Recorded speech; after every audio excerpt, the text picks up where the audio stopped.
আচ্ছা, কার্জনে বসে আমি আর তোমাদের শুভ ভাইয়া একসাথে বসে আড্ডা দিচ্ছিলাম।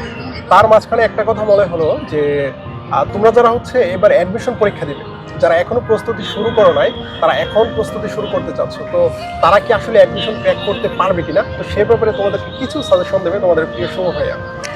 আচ্ছা, আমি প্রথমে বলি, তোমাদের অনেকের মাথায় এই জিনিসটা আসছে, ভাইয়া আমি আগে কিছুই পড়ি নাই, আমার আগে খুব একটা পড়াশোনা ছিল না বা অ্যাডমিশন আমি আগে থেকে কিছু জানি না, আমি এখন থেকে প্রস্তুতি শুরু করতে চাই, আমি কি বিশ্ববিদ্যালয়ে চান্স পাবো কিনা।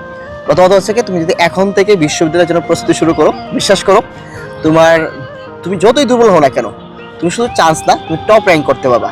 তুমি যদি কৌশলী প্রস্তুতি নিতে পারো এই অল্প কিছুদিন, কীভাবে পড়তে হবে, কি পড়তে হবে, কি বাদ দিতে হবে, এই গাইডলাইনটা মেনটেন করে পড়তে পারো, শুধু চান্স না, টপ র্যাঙ্ক করতে পারবা। কারণ বিশ্ববিদ্যালয় ভর্তি পরীক্ষা মানে অনেকের কাছে একটা ধারণা যে একটা লেন্দি প্রিপারেশন, মানে লং টার্ম ধরে প্রিপারেশন নিতে হবে, এরকম না।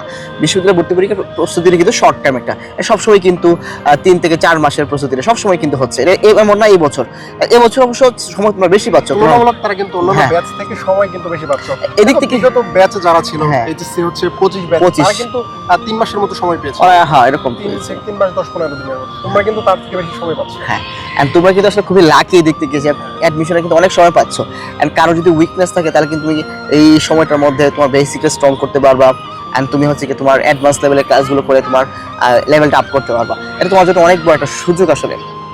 এন্ড আমি তোমাকে একটা কথা বলি, কারণ তুমি যখন ঢাকা ইউনিভার্সিটি ভর্তি পরীক্ষা দিবা, তোমার কিন্তু 60 নম্বর এমসিকিউ হবে এবং হচ্ছে 40 নম্বর রিটেন হবে। তো 60 নম্বর যে এমসিকিউটা হবে ওটা কিন্তু 60টা টপিক থেকে হবে।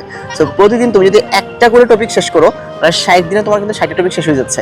তোমার মাথায় থাকবে যে আমি রেগুলার একটা টপিক শেষ করবো, এনাফ, ঠিক আছে? 60 দিনে 60 টপিক শেষ হয়ে যাবে, তারপরে রিভিশন দিবা আর রিটেনটা হালকা হালকা করে পড়বা, তাহলেই হবে।